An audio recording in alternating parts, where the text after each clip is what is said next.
खुदारा माओं को मेरा ये पैगाम दें, उनसे कहें बच्चों को सच बोलना सिखाएं। वालिद से मेरी गुजारिश है, बच्चों के सामने कोई बहाना न करें। उन्हें 1% भी ये ना पता चले कि आप झूठ बोल रहे हैं, 1% भी कोई बहानाबाजी ना सिखाना उन्हें, वरना वो तुम्हारे साथ धोखा शुरू कर देंगे।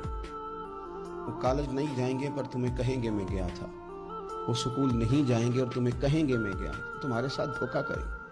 वो तुम्हारी दौलत गलत जगह इस्तेमाल करेंगे। उनके सामने कोई झूठ ना बोलना, कोई बहाना ना करना, वरना तुम्हें पता ही नहीं चलेगा माहौल कितना खराब हो गया। अदम एतमाद घरों में, खानदानों में आएगा, तबाही उतर जाएगी। खबरदार, बच्चों के सामने कभी भी उन्हें सच की आदत डालें।